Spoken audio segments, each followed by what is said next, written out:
Hello everyone, and welcome to the 243rd episode of Analyzing Evil, featuring the characters and themes of The Long Walk. Something that's incredibly rare when a film or show adapts a book is when that adaptation ends up being better than its source material. And I think in many ways, this film was better than the book. It did leave out a few things that I think enhanced the story and its messaging significantly.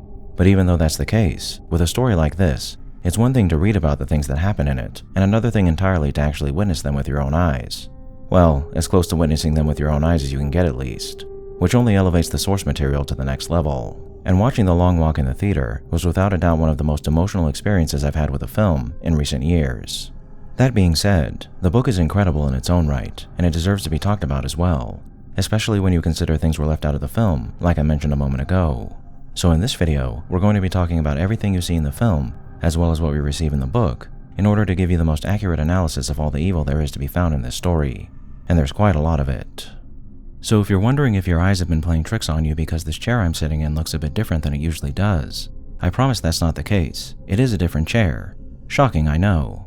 But it's not just any chair. It's the wonderful C7 morpher that was sent to me by our sponsor for this video, FlexiSpot. Whether it's gaming, working, or using your computer for anything else you might need, it pays to have a comfortable and supportive chair that's going to cradle your back, not break it. Especially if you spend half your day sitting in it, like yours truly. I can tell you right now that this thing, my trusty yet far from ideal former chair, is nowhere close to being either. The C7 morpher from FlexiSpot, though, is a whole different story. Featuring an adjustable 3D headrest that can be maneuvered to any angle you like, a backrest that allows you to adjust it perfectly to match your height, and unparalleled lumbar support that also supports the sacrum, unlike other supports, you have one of the most ergonomic chairs on the market that's going to have you noticing a significant difference in comfort in a matter of minutes, especially since you can also adjust its seat and 5D armrests, both of which you can maneuver any way your heart desires to make this chair the perfect fit for you, no matter which way you like to sit, whether that be traditionally, cross-legged, or even reclined if you choose to add a footrest to your C7 morpher. I do a whole lot of video making and a whole lot of gaming, and it's been amazing to have a chair that makes those long sessions as comfortable as can be, especially when you consider you get a 30-day no-risk free trial and a 10-year warranty with direct replacement for damaged parts if you end up loving your chair, which I'm confident you will. So if you've been looking to make your sessions more comfortable as well, be sure to head over to FlexiSpot.com by clicking the link in the description and enter my code C750 at checkout to get $50 off your purchase. And while the C7 morpher you've seen me displaying is the latest and greatest from FlexiSpot, if you're on a budget, be sure to check out their C5, which is also an amazing chair that should leave you just as satisfied. Thank you FlexiSpot for sponsoring this video. Now without further ado, let's begin. Entertainment in all its many forms is one of the greatest things this world has to offer, but it's also one of the most unnecessary and frivolous as well. You don't need to play a game to live. You won't find yourself feeling hunger pains if you don't catch the latest film. You won't die of dehydration if you don't listen to music. None of what we look to for entertainment in this world truly matters in the grand scheme of things, as at the end of the day, they're just distractions, and you'll find plenty of people out there who will be more than happy to inform you that whatever your favorite way to distract yourself is nothing more than a waste of time that could be used to do something more productive. And yet, as unnecessary as entertainment is in a biological sense, I'd argue that it is necessary and also a crucial aspect of life in the universe, because as much as we don't need to be distracted, at the same time, we do. For most if not all people, life is hard in some way, even for those who count themselves lucky enough to be at the very top of the pecking order. And when life does get hard, it's nice to have something to look to that eases some of the burdens placed upon us on a daily basis. Something that's arguably as crucial to one's mental health as eating, drinking, and sleeping are to one's physical and mental health. And that doesn't just apply to humans, for you'll find all manner of creatures who call this planet home frolicking and playing with one another in between doing what they need to do to survive, which in my mind solidifies the notion that entertaining oneself and one's loved ones is something inherent to all life that should be considered a necessity. Now that's true enough when life and the world are relatively stable, but when both have gone to hell and everything that surrounds you seems to be packed to the brim with misery, entertainment becomes more important than it ever was. Such is the case with any dystopic society that we see presented to us in fiction. However, it's rare that we're shown what people in situations like that do to ease their minds, as it's more often the case that stories like these focus more so on the darker aspects of their respective universes. Well, in The Long Walk, we're lucky enough to get a glimpse of what entertainment looks like in this particular dystopia, precisely because the titular events of this story is as grim as they come. In the film, we're told that a war has torn apart the United States, but we're never really given any info on what that war exactly was or why it started, and that's mostly true for the book as well. However, we do receive this observation from Ray when the boys arrive in Augusta in the book. The lights filled the sky with a bubble-like pastel glow that was frightening and apocalyptic, reminding Garrity of pictures he had seen in the history books of the German air blitz of the American East Coast during the last days of World War II. With that line, I think we're given all we really need to make an accurate theory regarding how this world came to be in such a miserable state in this story. Unlike in our own universe, World War II must have gone in the Axis power's favor for a much longer period of time, which resulted in the United States experiencing war on the mainland in much the same way that most of Europe and Asia did. However, owing to the fact that the government of the US seems to still be in the hands of US citizens and is not a vassal state of a foreign power, we can assume that the war, while prolonged and much costlier, did not result in a victory for the Axis powers. Rather, it took so much out of the US and its allies to defeat them that they ended up suffering mightily on all fronts. Suffering that then presumably led to a dictatorial regime being installed in Washington, D.C. to restore order, stability, and economic prosperity by any means necessary following this devastating conflict. Or perhaps even after a civil war erupted as a result of it, that was eventually quelled by the aforementioned regime. Clearly, this has resulted in America losing its former glory, and its citizens being put in desperate economic and societal situations. And though we never really see what this new system might be like or who leads it outside of our knowledge of the Long Walk and the man in charge of it, one who goes only by the moniker of the Major, we're given more than enough information that lets us know that this new broken world is a hellscape of the worst kind. The Long Walk is a yearly contest wherein 100 boys, or 50 in the movie, are randomly selected from a voluntary pool lottery style and are then made to walk from a location in Maine until only one boy is left standing. Both the lottery and the event itself are televised, with crowds allowed to watch on the sidelines as these boys make their trek from Maine to wherever they end up. Now in the movie, there's a bit more emphasis put on the idea that the Long Walk is meant to be some performative event designed to inspire people to work harder, to rebuild their broken nation, instilling within people the idea that if these boys can endure this kind of hell, then they should be more than capable of working as hard as needed to ensure their own prosperity and the prosperity of their nation. In the book, though, there isn't much said about why the Long Walk occurs, other than the fact that it gives one winner the opportunity to gain untold riches and anything they might wish to have.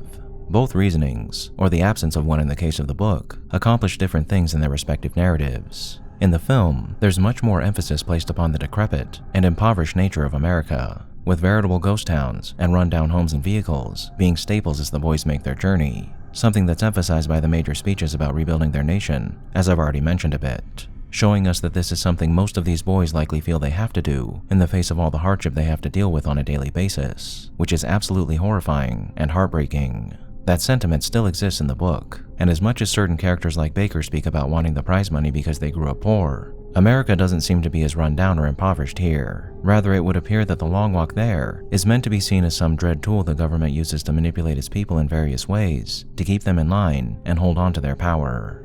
One example of this can be found in the Major's appearances in the book and what dialogue we receive from him, or rather, his lack of dialogue. Like in the film, the Major greets the boys at the starting line, but rather than making a speech about uplifting America's morale and finances through the boys' sacrifice, he specifically chooses not to make a speech, instead offering the boys a short rundown of what's to come and how they might be able to beat the odds. After this happens, we receive only a few lines here and there where the Major mentions that he's proud of the boys, whereas in the film, we receive many more instances of the Major giving speeches to the boys at varying points in their journey, which are great examples of the propaganda you'd expect to hear from a man trying to make a horror show like The Long Walk seem like something virtuous and noble. In the book, though, it's not his dialogue that conveys the insidious nature of this world and the Long Walk. It's the descriptions we're given of him whenever he does make an appearance. The Major got out of the Jeep. He was a tall, straight man with a deep desert tan that went well with his simple khakis. A pistol was strapped to his sand-brown belt, and he was wearing reflector sunglasses. It was rumored that the Major's eyes were extremely light-sensitive, and he was never seen in public without his sunglasses. You couldn't help admiring the Major. Garrity's father, before the squads took him away, had been fond of calling the Major the rarest and most dangerous monster any nation can produce, a society-supported sociopath. But he had never seen the Major in person. I paraphrased a bit here, but this is what we receive about the Major from Ray's point of view when he arrives at the starting line. But we're given more descriptions of just how magnanimous he is in this universe when we see him at other points in this story as well. Side streets and cross streets move steadily past. Sycamore Street and Clark Avenue, Exchange Street, and Juniper Lane. They passed a corner grocery with a beer sign in the window, and a 5 and dime plastered with pictures of the Major. The sidewalks were lined with people, but thinly lined. On the whole, Garrity was disappointed. He knew the real crowds would come further down the line, but it was still something of a wet firecracker. and poor old Curly had missed even this. The Major's Jeep suddenly spurted out of a side street and began pacing the main group. The vanguard was still some distance ahead. A tremendous cheer went up. The Major nodded and smiled and waved to the crowd. Then he made a neat left face and saluted the boys. Garrity felt a thrill go straight up his back. The Major's sunglasses glinted in the early afternoon sunlight. The Major raised the battery-powered loudhailer to his lips. "I'm proud of you boys. Proud." From somewhere behind Garrity, a voice said softly, but clearly, "Diddly shit." Garrity turned his head, but there was no one back there but 4 or 5 boys watching the Major intently. One of them realized he was saluting and dropped his hand sheepishly. Stebbins did not even seem to be looking at the Major. The Jeep roared ahead. A moment later, the Major was gone again. Posters of the Major were raised and lowered rhythmically on sticks so raw and new, they were still bleeding sap. When the cameras panned over them, they cheered more frantically than ever and waved to Aunt Betty and Uncle Fred. Now, if you noticed in these excerpts, there's many more people lining the roads these boys walk on in the book than there are in the film, where the only time we see a crowd appearing is towards the end of their journey, which is another example of how this version of the story emphasizes the control this government has over its people. As rather than showing us a bleak and desperate atmosphere wherein people feel they have no choice but to entertain their government's encroaches into their lives and autonomy, the regime in the book seems to be much more reminiscent of your typical dictatorship that lulls its people into believing they're the greatest thing ever through the use of a cult of personality and propaganda that glorifies the government. Why these things matter is because the book seems to be centered around a few things in particular. Some of those things being our willingness to sit by and even enjoy witnessing our fellow men endure hardship for the sake of our nations, our sometimes blind trust in those that lead us, and the propaganda they spew to manipulate us and mold our minds, how the opinions then formulated by the populace at large can make the atrocities unleashed by our governments acceptable or even encouraged, the privilege that those at the top enjoy, and how the long walk is an allegory for the draft and wartime. Some of you might know this already, but this book was actually the first novel that Stephen King ever wrote, and he began writing it during his freshman year at the University of Maine between 1966 and 1967, at a time when the Vietnam War was still in full swing. So it makes all too much sense that this story echoes conflict in the draft almost to a T. The Long Walk is a horrendous scenario where young men, and only young men, are picked at random in a lottery to endure terrible conditions with the hopes of attaining glory and wealth once they've reached the end of the road, along the way suffering mental and physical harm as their bodies and minds are worn down by the dire conditions they're in, as well as the ever-present reality that they may perish at any moment, all while they're forced to stand by and witness their comrades and friends gunned down, which only compounds the mental and emotional anguish they've already been experiencing, which is exactly what the draft and the wars that men are sent off to fight in entail. Like in The Long Walk, the government at the time was a big fan of using propaganda and molding the narrative surrounding the war to suit their needs. In The Long Walk, we see the government here has brainwashed the people of America into believing that their government knows best, that the people at the head of that government are to be idolized, and that the Long Walk is actually good for them, while also desensitizing them to violence, as they witness it on their TVs or in person. While this type of propagandization is similar to what actually occurred during the Vietnam War, the desensitization aspect of displaying the Long Walk for everyone to see makes what they do in this story exponentially more malicious, because it conditions American citizens to accept violence perpetrated by their government as no more unusual than any other aspects of their lives, which then allows for tighter restrictions to be placed upon them and ever more crimes against humanity to be committed. Restrictions and crimes that those at the top like the Major never have to suffer through, and who in fact enjoy a degree of comfort that those they lord over typically don't, as they use their power to make their lives whatever they wish it to be. Something that's shown to us in how the Major supposedly has countless bastards all across the nation, a lot of whom I'm sure were born to unwilling mothers. All of this is exemplified for us not just with the Long Walk, but with the existence of the squads, oft alluded to groups of soldiers or secret police who make people disappear when they express any dissent or are found to be in possession of controversial materials like old world songs and books, which is shown to us in both the film and the book when Ray explains that his father was taken by the squads for his controversial opinions and harboring of illicit materials. Mob mentality and the acceptance of government horrors by the populace at large is central to the success of governments like these, as all propaganda is designed to quell one's individual thoughts in favor of the thoughts of the whole. How you should glorify that which is abhorrent, and despise everything that might cause you to entertain the utmost horror, empathy for your fellow man, something that's exemplified for us perfectly in the following passage. There was a raw redness in that swelling sound of crowd, a hunger that was numbing. Garrity had a vivid and scary image of the great god crowd clawing its way out of the Augusta Basin on scarlet spider legs and devouring them all alive. The town itself had been swallowed, strangled, and buried. In a very real sense, there was no Augusta, and there were no more fat ladies, or pretty girls, or pompous men, or wet-crotched children waving puffy clouds of cotton candy. There was no bustling Italian man here to throw slices of watermelon. Only Crowd, a creature with no body, no head, no mind. Crowd was nothing but a voice and an eye, and it was not surprising that Crowd was both God and Mammon. Garrity felt it. He knew the others were feeling it. It was like walking between giant electrical pylons, feeling the tingles and shocks stand every hair on end, making the tongue jitter nuttily in the mouth, making the eyes seem to crackle and shoot off sparks as they rolled in their beds of moisture.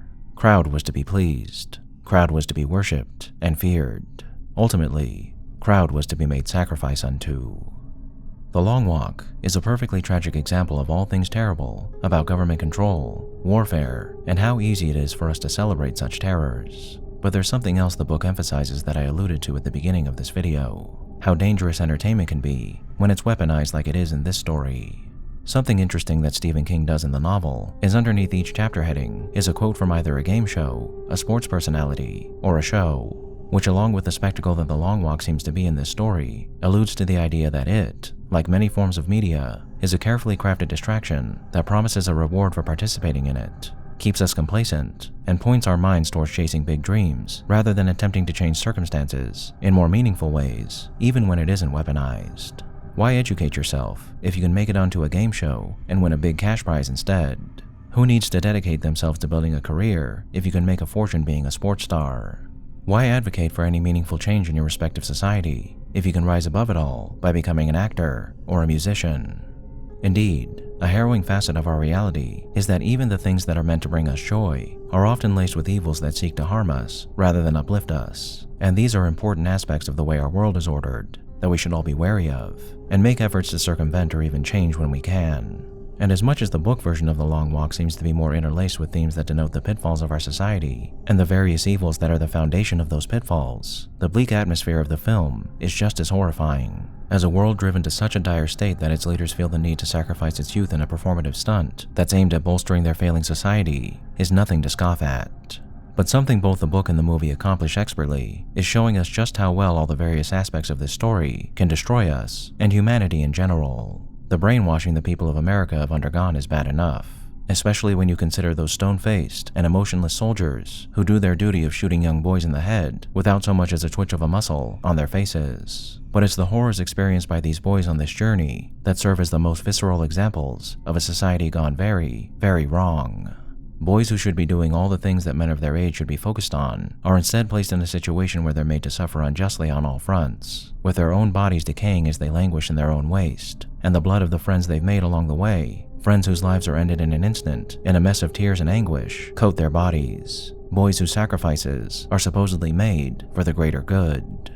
The ending of the book and the film differ quite a bit, with the winner in the book being Ray Garrity and the winner in the movie being Peter McVries. And in both instances, we're treated to examples of how things like the Long Walk wear people down into shadows of their former selves. In the book, when Ray wins, he doesn't even ask for his wish. Rather, he sees a dark figure walking ahead of him in the distance and continues walking on in an attempt to catch up to it, showing us that this boy, who's been through so much in such a short time, has been utterly broken beyond repair, a boy whose walk is ended, but one who will be taking that walk for the rest of his life. In the film, Peter chooses to abandon his wish of making the world a better place and chooses instead to take up Ray's wish, that of getting revenge against the Major for killing his father, which is made ever more sad. In both cases, it shows us just how much humanity is lost when people are put in situations like these, forcing them to become broken messes of who they once were and people who are forever changed for the worse. This is essentially what every person that's ever been sent to fight in a war has been forced to experience in one way or another. And it's the actions of our respective governments that lead to these wars occurring, and the efforts they make to push us into accepting all that they do, that's just as monstrous as the conditions they force our fellow man to endure. Conditions that have caused the suffering and death of countless sons, daughters, brothers, sisters, and friends. And as much as I would love to say I hope the Long Walk never becomes something we have to endure in the real world, long walks in all different forms are going on all across the world, even as you listen to me speaking. Something that's just as heartbreaking as what we had to witness in this story. A story that's a sad example of fiction taking dread inspiration from reality and the evil that surrounds us at all times. Thank you all for tuning in to this episode of Analyzing Evil, and I hope you've enjoyed. What are your thoughts on The Long Walk? Did I miss anything? Let me know down below and leave a suggestion for a villain you'd like to see featured while you're at it. If you like this video, hit that thumbs up button, and make sure to subscribe if you haven't already. A big thank you to all of my subscribers, my patrons, my members, anyone who's decided to honor me with a super thank, and especially Elijah Kai VA, our Dark Lord channel member, and a most vile thank you to those whose names you're seeing on screen now.